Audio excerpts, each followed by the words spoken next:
तो दोस्तों, आप सभी कैसे हो। आज की वीडियो में मैं एक्सप्लेन करने वाली हूँ एक ताइवान हॉरर मूवी को जिसका नाम है रोप कर्स। इस मूवी की शुरुआत होती है साल 2008 से, जहां हम एक ही स्कूल में पढ़ने वाली दो लड़कियों को देखते हैं जिनका नाम ली और शू है। ली एक इंट्रोवर्ट है, इसीलिए उसके दोस्त वगैरह भी नहीं थे, लेकिन शू उससे दोस्ती कर लेती है, जिसके बाद वो दोनों एक ब्रिज के नीचे अक्सर एक साथ टाइम स्पेंड किया करते थे। अब दूसरे सीन में हम देखते हैं एक लड़की को जिसने सुसाइड कर लिया था, लेकिन वो कौन थी ये हमें आगे की कहानी में पता चलेगा। अब कहानी 10 साल बाद आगे बढ़ती है, जहां हम एक ब्राइड को देखते हैं जो कि सुसाइड के वक्त ये कह रही थी कि वो मरना नहीं चाहती, और उसे देखकर ऐसा जैसे कोई उसे फोर्सफुली सुसाइड करवा रहा हो। अब इसके बाद स्क्रीन पर ताइवान की लैंग्वेज में लिखा हुआ था कि यदि कोई इंसान रोप की हेल्प से फांसी लगाकर खुद को मारता है तो उस रोप पर एक कर्ज लग जाता है, जो कि समय के साथ स्ट्रांग और डेंजरस होता चला जाता है। और इस कर्ज को खत्म करने के लिए एक रिचुअल भी किया जाता है, जिसमें उस रोप कर्ज को डिस्ट्रॉय किया जाता है, और इस रिचुअल का नाम रोप रिचुअल के नाम से जाना जाता है। तो इसके बाद हम जिया और ग्वाइन के दो कैरेक्टर्स को देखते हैं जो कि द रोप रिचुअल को लाइव स्ट्रीम करने वाले थे। अब यहाँ पे जिसे हमने थोड़ी देर पहले आत्महत्या करते हुए देखा था, रिचुअल को परफॉर्म करने के लिए जिस पेड़ पर आत्महत्या किया गया था उसका थोड़ा सा हिस्सा कट कर लिया जाता है एंड देन उसे उसी रोप के साथ एक बैग में सील कर दिया जाता है। अब जिस विलेज में ये रिचुअल परफॉर्म किया जा रहा था, वहाँ के सभी लोगों ने अपने आप को अपने अपने घर में बंद कर लिया था, क्योंकि ऐसा बिलीव किया जाता है कि इस रिचुअल को देखना अनलकी है, क्योंकि अगर घोस्ट ने किसी भी इंसान को देख लिया तो वो कर्ज उनके पीछे लग जाएगा। तो गांव वाले घर में बैठकर बोर हो रहे थे और वो रिचुअल खत्म होने का इंतजार करते हैं। अब यहाँ पर जब रिचुअल परफॉर्म किया जा रहा था, तभी रास्ते में एक गड्ढा आ जाता है और ग्वाई के हाथ से वो बैग गिर जाता है, और यहाँ पे बैग के अंदर जो रस्सी और वुड था वो जमीन पर गिर जाता है, लेकिन ग्वाई उन्हें बैग में वापस डालकर रिचुअल की लोकेशन पर चला जाता है। अब यहाँ पे हम देख पाते हैं कि जो रोप थी वो उस बैग से निकल चुकी थी, जिस पर किसी का भी ध्यान नहीं गया। अब रिचुअल कंप्लीट होने के बाद उस बैग को ले जाकर समंदर में फेंक दिया जाता है, ताकि वो बैग किसी को भी ना मिले और किसी को भी कर्ज ना लगे। अब इसके बाद हम देखते हैं कि यहाँ जिया की गर्लफ्रेंड शू आ गई थी, जिसे हमने शुरुआत में देखा था, क्योंकि जिया घर पे ही अपना कैमरे की बैटरी भूल गया था, इसीलिए वो जो बैटरीज थी वो यहाँ उसे देने आई थी। अब जिया का काम ऑलमोस्ट खत्म हो चुका था, इसीलिए वो अपने गर्लफ्रेंड को यहाँ पर वेट करने के लिए कहता है और वो सामान पैक करने के लिए चला जाता है। अब ऐसे में शू अकेली खड़ी थी और उसे सब फील होता है कि उसे कोई आवाज लगा रहा है, और वो आवाज की तरफ जाने ही वाली होती है कि तभी जिया यहाँ आ जाता है और वो शू को लेके घर जाकर जाने लगता है। अब दूसरी तरफ हम ग्वाई को देखते हैं जो कि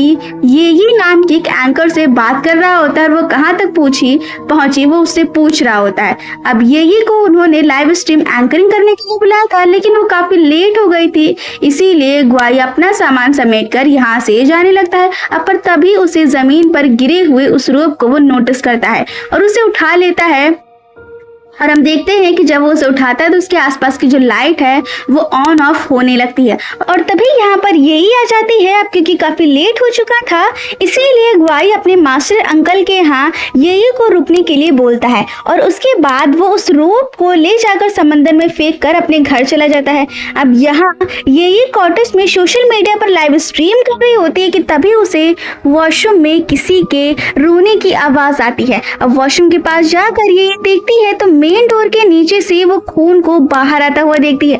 अब जिसे देखकर यही तो बहुत डर जाती है और वो अपना सारा सामान लेकर यहाँ से बाहर भागने लगती है। वो मेन डोर ओपन ही करने वाली थी कि तभी उसके सर पे कोई अटैक करके उसे गिरा देता है, जिसके बाद हम उसे एक रोप से लटक कर खुद को सुसाइड करता हुआ देख पाते हैं, और साथ ही इस रूम में हमें किसी और की घोस्टली प्रेजेंस फील होती है। अब दूसरे सुबह हम देखते हैं कि जो मास्टर हैं वो अंकल यहाँ पे आ जाते हैं और वो ये की बॉडी को लटका हुआ पाते हैं। अब ऐसे हाल में वो पुलिस को यहाँ पर बुलाते हैं और साथ ही ग्वाई और जिया भी यहाँ आते हैं। अब ग्वाई जिया को पता है कि उसके अंकल ने बताया कि ये मरने से पहले पोजेस हो गई थी। अब जिया ग्वाई से कहता है कि उन्हें क्राइम सीन की वीडियो शूट करके अपने लाइव स्ट्रीम पर दिखाना होगा, लेकिन यहाँ पे उनका दोस्त यानी कि जिया कहता है कि हम इतनी पुलिस की टाइट सिक्योरिटी में ऐसा नहीं कर सकते, इसीलिए वो दिन में ना शूट करके रात में शूट करने के लिए सोचते हैं। अब इसीलिए वो दोनों रात में छिपकर वहां शूट करने के लिए आते हैं, जहां ग्वाई रिकॉर्ड करना स्टार्ट कर देता है। और इसी दौरान जिया को यहाँ पर ये की ओल्ड फोटोग्राफ मिलती है जो कि उसकी और उसकी स्कूल फ्रेंड्स की थी। तभी पुलिस यहाँ पर आ जाते हैं, जिसके कारण जिया और ग्वाई को यहाँ से भागना पड़ता है। दूसरी तरफ शू को अपने घर में अकेला देखते हैं, जहाँ वो एक डरावना सपना देखती है और अचानक से उठ जाती है और उसे अपने बेसमेंट से कुछ आवाजें आने लगती है। बेसमेंट में जाकर देखने पर उसे अपने पुराने सामान में से एक डायरी मिलती है, जिसे देखकर उसे याद आता है कि 10 साल पहले वह स्कूल में हुआ करती थी और यह डायरी भी उसी टाइम की है। अब जिया ग्वाई शू के घर पर आ जाते हैं, जहां पर जिया शू को ग्वाई के पास से मिली फोटो को दिखाता है।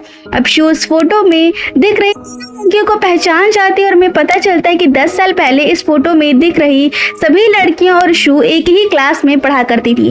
फोटो में दिख रही तीनों लड़कियों में से 2 की डेथ हो चुकी है, जिसमें पहले वो ब्राइड थी जिसे हमने आत्महत्या करते हुए देखा था, और दूसरी थी ये जो बची हुई थी, और तीसरी लड़की का नाम था किम।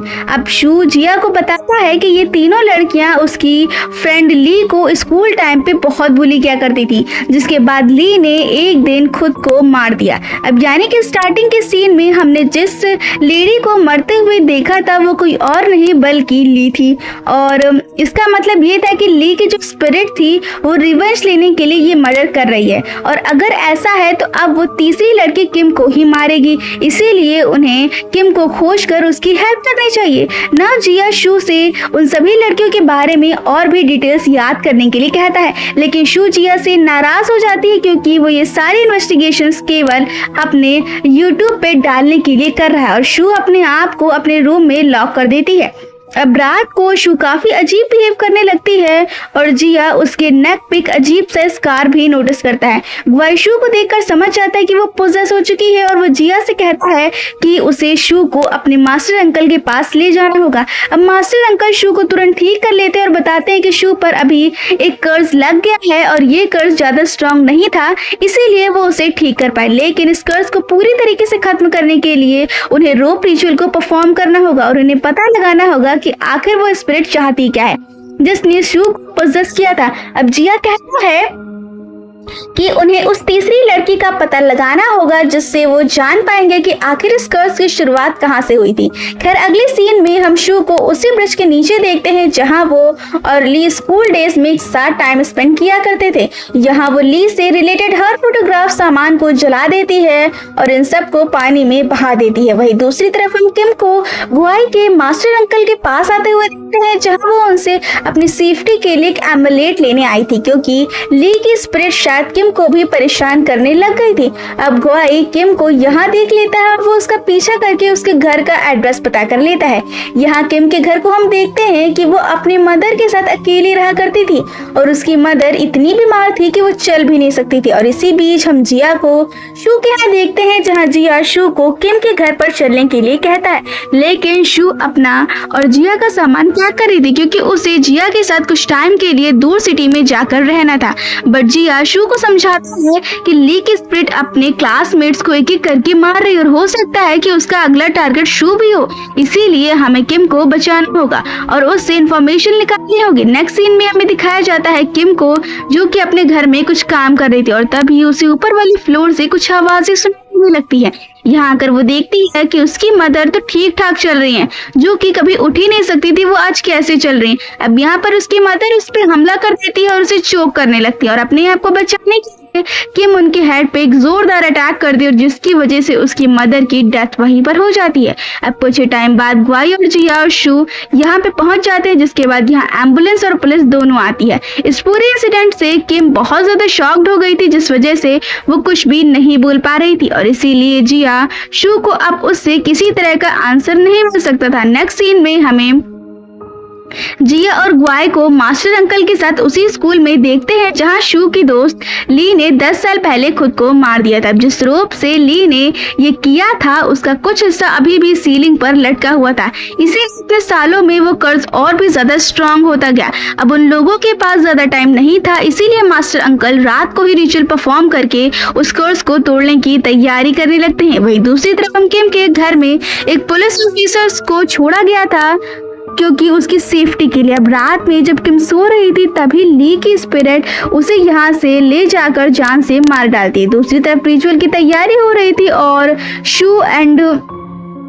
शू और जिया घर चले जाते हैं, जहां शू अपना गिटार उठाकर एक सॉन्ग प्ले करने लगती है जो कि ली और शू ने अपने स्कूल टाइम पर लिखा था। जिया शू से पूछता है कि आज तक उसने ली के बारे में उसे कुछ क्यों नहीं बताया और तभी शू रोना स्टार्ट कर देती है और घर की सारी लाइट्स तभी कट हो जाती है। अब यहाँ पर जिया मेन स्विच चेक करने के लिए बेसमेंट में जाता है तो वहाँ उसे शू की पुरानी डायरी मिलती है। जिया इस डायरी को पढ़ता है और उसे पता लगता है कि ली शू के ट्यूशन टीचर के असिस्टेंट को पसंद करती थी और वो कोई और नहीं बल्कि जिया ही था। अब यहाँ पे ली ने शू की हेल्प से एक वीडियो रिकॉर्ड किया था जिसमें उसने प्राइम नाइट के लिए जिया से चलने की रिक्वेस्ट की थी। अब ली वो वीडियो रिकॉर्ड करके अपनी एक सीडी बना लेती है और शू को दे देती है ताकि वो इस सीडी को जिया को दे दे।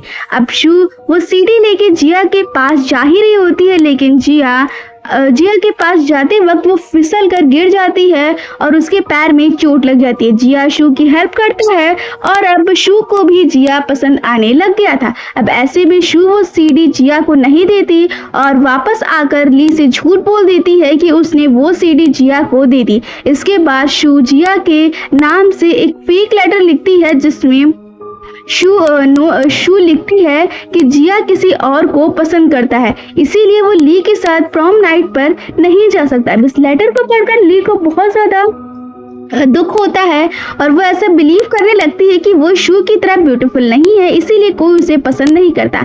अब इसके बाद ली को ये लेटर गलती से शू के हाथ से ली के बुलीज के हाथ लग जाता है, जो कि वो फोटो वाली 3 लड़कियां ही थी। वो लोग ली का मजाक उड़ाती हैं और उससे और भी ज्यादा बुली करने लगते हैं। इस इंसिडेंट के बाद ली शू पे कभी ट्रस्ट नहीं कर पाती है और वो उसे बात करना बंद कर देती है। इसके बाद हम प्रॉम नाइट का सीन देखते हैं जहाँ किम और उसकी फ्रेंड्स ली को बहुत ज्यादा बुली करती हैं और यहाँ पे किम अपने नेल से ली का फेस स्क्रैच करके उसका फेस और बिगाड़ देती है ताकि उसे प्रॉम डांस के लिए कोई पार्टनर ही ना मिले। अब इस बात से वो हर्ट बहुत हो जाती है और जब वो पार्टी में शू को जिया के साथ देखती है तब उसे बहुत ज्यादा दुख होता है और उसे समझ आता है कि जो उसकी दोस्त शू थी वो उससे झूठ बोल रही थी। अब इससे ज्यादा इतना ज्यादा डिप्रेस हो जाती है कि वो खुद को खत्म कर लेती है। अब यहाँ पर हम प्रेजेंट टाइम में आते हैं जहाँ पर जिया को बेसमेंट में शू दिखाई देती है जो कि ली की तरह बिहेव कर रही थी और यहाँ जिया समझ जाता है कि ली ने शू को पोजेस कर लिया था। जिया जल्दी से शू को स्कूल लेकर जाता है जहाँ वो रेप रिचुअल परफॉर्म होने वाला था। अब रिचुअल स्टार्ट होते ली की स्पिरिट शू को फिजिकली हार्म करने लगती है और अचानक ही यहाँ पर पावर कट हो जाता है। जैसे ही जिया फोन के टॉर्च को ऑन करता है ली की स्पिरिट शू को खींचकर यहाँ से ले जाती है और वो मास्टर अंकल का भी गला घोटने लगती है ताकि वो रिचुअल कंप्लीट न कर सके। मास्टर अंकल ग्वाई को उस रोप को जला देने के लिए कहते हैं, लेकिन ली की स्पिरिट उसे भी अटैक करके उस रोप से दूर कर देती है। जिया मौका पाकर रोप उठा लेता है और उसे आग में फेंक देता है। अब शू को ली के साथ बिताए हुए मोमेंट्स यहाँ पर याद आने लगती है और वो ली के स्पिरिट से अपोलोजाइज करने लगती है। रोप के साथ साथ हम ली के स्पिरिट को भी जलते हुए देख पाते हैं, जिसके बाद सब कुछ शांत हो जाता है और शू फ्लोर पर गिर जाती है। तो इन घटनाओं के बाद किम के विलेज में भी रोप रिचुअल किया जाता है जिसमें रोप को पानी में फेंक दिया जाता है। जिससे किम खुद को मारी थी।